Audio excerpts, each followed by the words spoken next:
Halo guys, selamat datang di 1% Podcast. 1% Podcast adalah bagian dari 1% startup life school terbesar di Indonesia.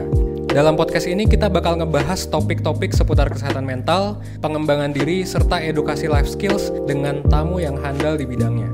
Kami ingin kamu untuk bisa mendapatkan insight baru dan berkembang seenggaknya 1% setiap harinya. So that's all, enjoy 1% Podcast untuk hidup seutuhnya.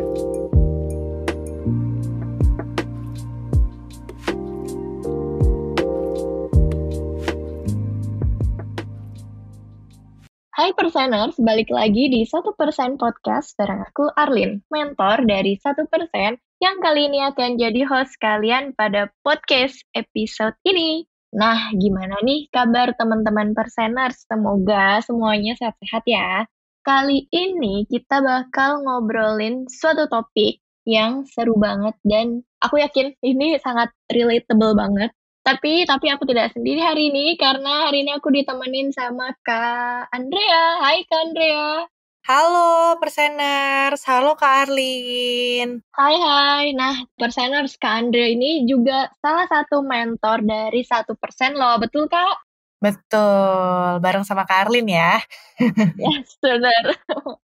Oke, mungkin aku tanya sama Perseners kali ya. Mungkin bisa sambil dijawab dalam hati gitu. Pernah nggak sih kalian tuh ngerasa gitu ya, kadang lagi sedih gitu atau lagi menyimpan unek-unek gitu, tapi kayak bingung gitu ya mau cerita ke siapa gitu. Nah, biasanya apa sih yang Perseners lakukan gitu? Nah, ini boleh sambil dijawab dulu sambil kita sharing juga nih sama Kak Andrea.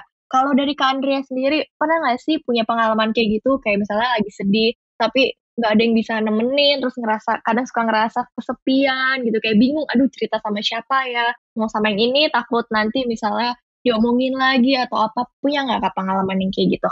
Kalau pengalaman yang berkaitan dengan itu punya ya, yang paling berdampak dan paling membuat aku akhirnya sadar, oh mungkin aku punya emotional dependency atau ya berdampak lah ya bagi hidup aku, itu tahun 2014.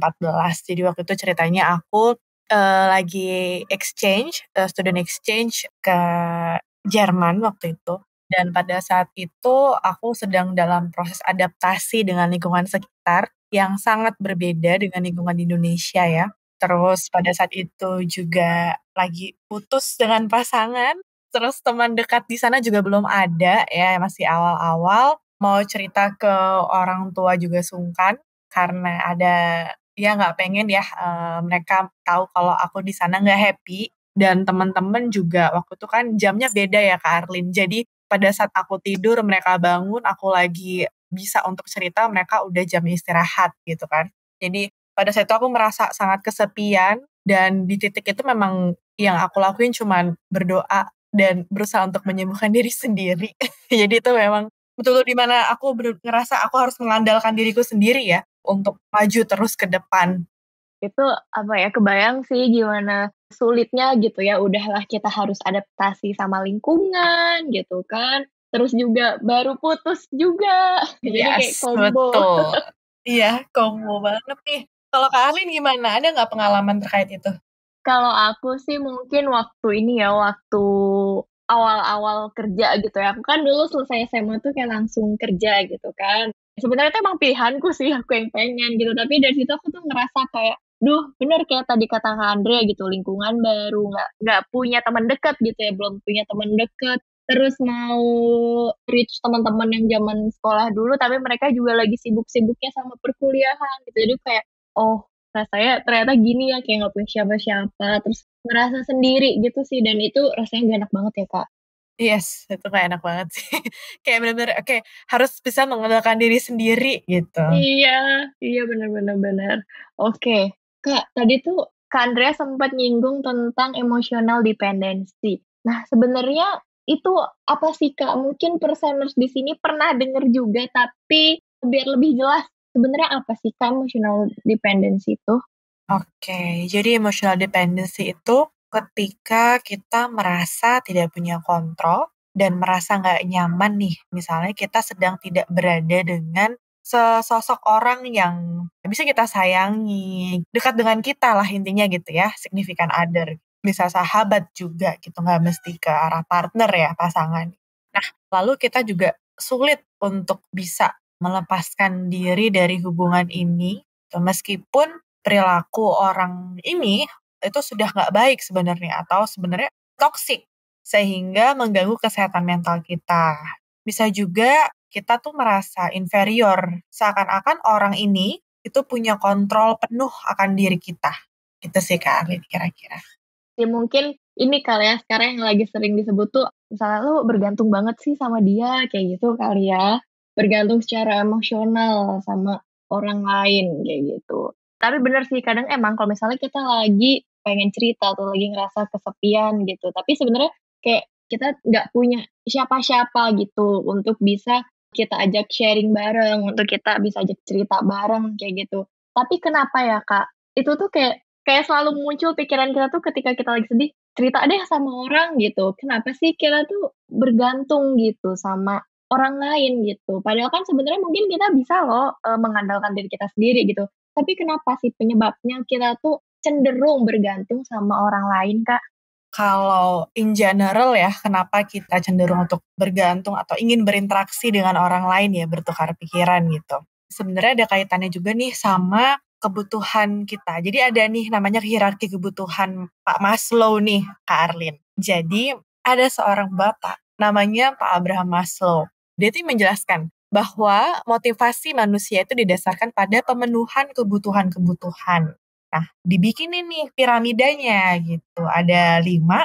Nah, ini ada yang paling bawah itu ada kebutuhan fisiologis, lalu ada rasa aman, cinta dan kebersamaan, penghargaan, dan aktualisasi diri. Sebenarnya nih ada yang versi 8 ya, 8 tingkat ya. Ada tambahannya kalau nggak salah kognitif sama paling atas tuh transendensi kalau nggak salah. Tapi ini kita bahas yang 5. Jadi untuk rasa aman, lalu cinta dan kebersamaan ini ada di tingkatan kedua dan ketiga pada hierarki ini, pada piramida ini. Gitu. Baru setelahnya itu ada tingkatan berikutnya penghargaan dan aktualisasi diri. Kenapa sih kok kita tadi cenderung untuk pengen berinteraksi dengan orang, terus merasa pengen cerita gitu ya. Karena yang pertama kan kita makhluk sosial juga ya Kak ya. Gitu. Seindividualnya kita tetap pasti ada rasa ingin untuk berinteraksi dengan orang lain. Ada kebutuhan ke arah sana. Lalu yang kedua, kalau based on hierarki kebutuhan Maslow tadi, itu ada rasa aman. Rasa aman ini di mana kita mendapatkan emotional support. Nah, nyambung lagi nih, kenapa sih orang-orang bisa ada kemungkinan atau bisa emotional dependency sama seseorang gitu. Nah, biasanya teman-teman yang mengalami emotional dependency atau ketergantungan secara emosi itu adalah teman-teman yang tingkat kepercayaan dirinya cenderung rendah dan cenderung insecure. Jadi merasa tidak aman. Ada faktor pola asuh juga sebenarnya di dalamnya gitu. Karena kan insecure juga ada peran pola asuhnya ya.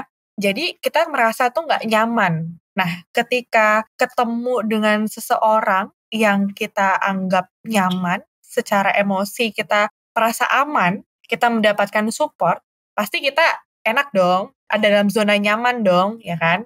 Terus kita mendapatkan cinta, tadi naik ke tingkatan berikutnya dari hierarki Maslow, kita mendapatkan cinta, kebersamaan gitu kan. Lalu nanti naik lagi ke tingkatan berikutnya gitu, penghargaan, rekognisi dan sebagainya gitu. Tapi ketika kita merasa aman, terus mendapatkan cinta, kasih sayang, terpenuhi lah ya emotional support-nya, pasti kan akan susah juga nggak sih Kak untuk berani untuk keluar dari kenyamanan tersebut. Karena kita punya zonanya nih gitu. Jadi sulit untuk keluar dari situ meskipun sebetulnya hubungannya juga udah nggak baik ya. Gitu dan sudah mengganggu aktivitas sehari-hari. Gitu. Tapi karena kita menemukan perlindungannya tadi, security-nya tadi, gitu sehingga kita mengalami ketergantungan gitu. Pengennya seperti itu terus gitu, berada dalam zona nyaman itu.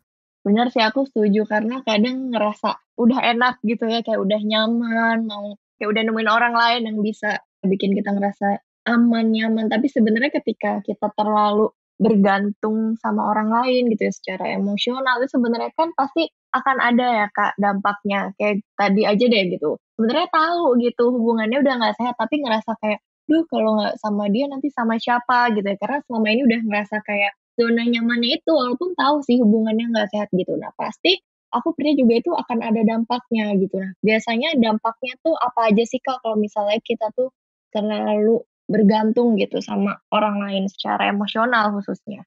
Untuk dampaknya itu macam-macam ya, Karin sebenarnya gitu. Jadi ketika orang tersebut nggak ada untuk memenuhi kebutuhan kita gitu, akan support dari segi emosi bisa muncul gejala kecemasan, depresi gitu ya, pikiran-pikiran obsesif, overthinking, sampai ke gangguan tidur juga gitu. Jadi aktivitasnya mulai terganggu juga. Dan kalau ini dalam hubungan romantis ya, hubungannya ini bisa berujung pada hubungan yang toksik karena seperti tidak ada ruang untuk berpisah gitu ya kan, inginnya ketika kita punya emotional dependency itu biasanya pengennya tuh sama dia terus, apa-apa sama dia terus, merasa nggak nyaman kalau nggak ada dia gitu. Dalam versi pertemanan juga kan kalau misalnya, "Oh, aku nggak nyaman nih kalau interaksi dengan teman-temanku yang lain kalau nggak ada sahabatku ini," misalnya gitu. Jadi benar-benar tergantung apapun yang kita lakukan itu tuh tergantung oleh si significant other ini. Jadi, bisa mengganggu aktivitas sehari-hari juga gitu dan sosial, kita juga gitu ya. Itu sih Kak Rin kira-kira dampak-dampaknya. Oke, berarti sebenarnya cukup perlu diperhatikan juga gitu ya, karena tadi ya dampaknya tuh bisa bikin kita overthinking, terus makin insecure, akhirnya bisa jadi semakin cemas gitu, atau mungkin pola tidur kita juga udah berantakan gitu kan, udah nggak normal, dan fungsi keseharian kita juga bisa jadi terganggu ya ketika kita udah sangat-sangat bergantung sama orang lain kayak gitu. Tapi bener sih, apa yang tadi gitu ya, kayak misalnya yang tadi di hubungan hubungan romantis gitu kan, aku setuju banget karena kadang ngerasain kayak gitu ya, udah kita bahas sih sebenarnya kayak udah tahu gitu hubungannya nggak sehat, tapi karena ngerasa apa-apa harus sama dia, nggak bisa kalau nggak ada dia. Nah, itu sebenarnya kita kayak menjebak diri kita sendiri kan untuk ada di suatu hubungan yang nggak sehat, kayak gitu. Padahal kan sebenarnya bisa kan Kak, kita mengandalkan diri kita gitu. Mungkin ketika kita lagi sedih, Bisa kita banget. bisa kok cerita sama diri sendiri gitu atau, ya gitu deh, Kak Andrea mungkin punya nggak tipsnya biar kita tuh nggak bergantung terus sama orang lain dan jadi bisa, apa ya, mengandalkan diri kita sendiri, karena itu kan penting banget ya, Kak. Betul betul. Ini juga pertanyaan yang sering banget aku temukan di ruang mentoring. Jadi teman-teman yang bingung gitu ya, caranya gimana ya Kak untuk bisa happy dengan diri sendiri, nggak ketergantungan, nyaman dengan diri sendiri, tahu apa yang dimau, tanpa merasa perlu orang lain banget gitu. Ya kita tetap perlu orang lain ya, cuman, ada masanya memang kita yang menguatkan diri kita sendiri gitu kan. Caranya tuh sebenarnya tuh simpel ya, Karin. Cuman nggak semua orang itu awalnya senang dengan hal ini gitu. Yang pertama adalah dengan me time. Jadi find comfort within yourself gitu. Temukan kenyamanan dalam dirimu sendiri, cari tahu tentang diri kita sendiri, me time, luangin waktu ya seminggu sekali boleh, kalau seminggu 2 kali jauh lebih boleh. Sebenarnya bukan beberapa kalinya juga sih ya, maksudnya nggak hanya pada satu hari full aja, tapi bisa misalnya abis kerja gitu ya, oke, aku ngeluangin waktu 15 menit deh untuk aku nonton YouTube favorit aku, atau untuk aku sekedar duduk-duduk di pinggir jalan sambil minum Good Day gitu ya, misalnya beli di warung gitu, duduk-duduk di pinggir jalan. Bisa juga 30 menit, jadi nggak harus satu hari full untuk me time ya, sebenarnya me time itu banyak jalan untuk me time gitu. Kan biasanya banyak jalan menuju Roma nih, banyak jalan untuk me time gitu ya. Banyak sekali jalannya gitu teman-teman kalau pengen explore dirinya lebih lagi gitu. Karena untuk menemukan kenyamanan Karlin, kita kan perlu tahu ya. Sama kayak kita PDKT ke orang ya, untuk kita bisa nyaman sama orang, kita pasti cari tahu dulu kan orang itu seperti apa. Nah, sama dengan ke diri kita gitu. Kalau misalnya kita pengen nyaman sama diri kita mesti cari tahu dulu nih diri kita ini tuh senangnya apa, nggak senengnya apa gitu, terus pengennya seperti apa, itu bisa dengan me time tadi. Lalu dibantu dengan journaling, Karlin. Jadi tadi kalau me time kan menghabiskan waktu dengan diri kita sendiri dengan melakukan aktivitas-aktivitas gitu ya. Nah kalau journaling ini fokusnya lebih ke pengenalan lagi gitu, kita gali lagi. Apa sih yang kita suka, yang kita nggak suka, plus diri kita, minus diri kita gitu. Hari ini renungannya seperti apa, refleksinya seperti apa gitu. Jadi kan tadi ya balik lagi kita kenal diri kita, dan kita bisa merasa nyaman dengan diri kita. Coba untuk mengenali diri kita dulu, supaya kita bisa merasa nyaman dengan journaling dan me time. Lalu kalau case-nya dengan orang lain ya, dengan significant other ini, bisa dengan teman, bisa dengan sahabat, itu boleh meluangkan waktu untuk berpisah sementara nih, Kak Arlin. Jadi bukan berpisah putus ya, tapi meluangkan waktu untuk misal, oke, hari ini aku sibuk ini, kamu sibuk ini, gitu. Jadi benar-benar fokusin untuk masing-masing. Jadi supaya nggak terlalu attach juga ya, gitu. Bisa sama-sama me time, tapi beda tempat ya, teman. Jadi luangin waktu untuk masing-masing dalam hubungan itu, tapi masih dalam satu hubungan itu ya. Jadi bukan putus, tapi hubungannya berjalan baik-baik saja, tapi ada waktunya dia memang tidak bertemu, lalu fokus ke kegiatan masing-masing. Jadi misalnya ketika ada problem atau ada hal-hal yang emergency misalnya, tapi si signifikan other ini nggak bisa untuk membantu gitu, baik dari segi fisik maupun emosional, ya kita bisa tetap kuat, bisa tetap berdiri di situ gitu, karena kita mengandalkan diri kita sendiri. Oke. Wah, benar sih. Setuju banget, karena kuncinya adalah kenalan dulu sama diri sendiri, karena itu adalah kunci dari segala kunci ya, Kak. Betul, kuncinya itu. Karena kadang kayak, aku nggak nyaman sama diriku sendiri, iya gitu. Kenapa? Aku merasa diriku ini banyak berbuat salah gitu misalnya, atau ya aku ngerasa kalau ada dia tuh lebih nyaman aja. Kenapa banyak salahnya, kenapa? Itu kan kita mesti cari tahu, digali, dimaafkan, diterima. Bagaimana supaya kita bisa kembali merasa nyaman dengan diri sendiri. Oke, karena itu penting banget ya, ngerasa nyaman sama diri sendiri gitu. Dan tadi tips dari Kak Andrea gitu ya, me time. Nggak usah yang kayak seharian harus full gitu, 24 jam me time gitu, atau berjam-jam. Seenggaknya luangin waktu 5-15 menit dalam sehari aja itu udah cukup banget ya, Kak. Kadang-kadang kita suka lupa ngeluangin waktu buat diri sendiri gitu. Kita terlalu sibuk sama pekerjaan kita, sama kesibukan kita, ataupun terlalu sibuk mencari-cari orang lain gitu kan. Cari orang lain untuk, "Aduh gimana nih pokoknya harus sama dia," kayak gitu.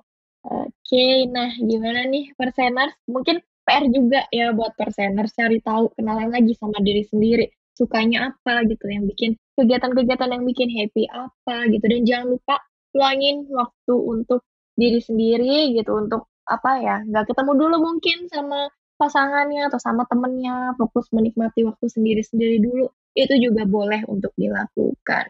Wah, Kak Andrea, seneng banget hari ini, sungguh insightful ya, dan aku percaya sih, Yes. aku yakin bahwa kayak banyak banget gitu, apa, ini tuh sangat relate gitu, banyak banget yang mengalami ini gitu, bingung ketika sedih dan nggak ada siapa-siapa harus ngapain sih gitu, biar sedihnya nggak semakin berlarut, nggak semakin numpuk, kayaknya penting banget sih. Jadi Apalagi kalau habis putus cinta, Kak Arlin. nah itu karena wow, susah ya. Jadi bisa dicoba nih Perseners, tips-tips dari Kak Andrea. Kak Andrea, terima kasih banyak loh udah mau sharing sama Perseners hari ini. Mungkin Kak Andrea ada closing statement gitu sebelum aku akhiri podcast-nya? Oke, untuk closing statement-nya nih teman-teman, ya balik lagi ya, kenapa sih kita bisa mengalami emotional dependency gitu ya. Biasanya memang karena tingkat kepercayaan diri rendah, insecure, ketika kita menemukan significant other ini kita merasa aman, kita merasa nyaman, sehingga kita enggan untuk keluar dari zona tersebut gitu ya. Tapi percayalah bahwa sesungguhnya yang betul-betul bisa kita andalkan gitu ketika dalam kondisi apapun itu sebenarnya diri kita sendiri. Jadi coba cari tahulah dan nyamanlah dengan dirimu sendiri, itu hal yang sangat penting. Gitu. Deep banget ya Kak, kayak kita yang bisa kita andalkan sebenarnya ujung-ujungnya ya diri kita sendiri juga. Yes, energi paling gede itu sebenarnya dari situ. Benar sih, benar. Nah, mungkin ya Perseners, kalau misalnya kalian udah nyoba tips-tips tadi tapi masih ngerasa, "Aduh Kak, kok susah ya?" Nah, boleh ikut layanan mentoring ataupun konseling di 1% ya, Kak Andrea, entar ketemu sama kita. Boleh, nanti ketemu sama aku dan Kak Arlin.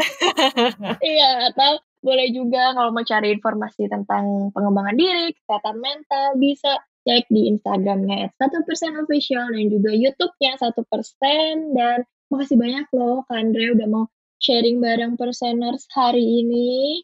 Iya, Semoga next sama-sama time Kak. bisa sharing lagi ya. Yes, pasti akan sharing lagi. Oke, dan untuk Perseners, makasih udah dengerin podcast kita sampai akhir. Semoga apa yang kita bicarakan hari ini, perbincangan kita hari ini bisa bermanfaat untuk Perseners semua dan membantu kita semua untuk bisa ya setidaknya 1% setiap hari. Itu udah bagus gitu. Kita harus berproses setiap hari jadi versi terbaik dari diri kita masing-masing. Aku tutup podcast kali ini dan sampai ketemu di podcast selanjutnya. Dadah!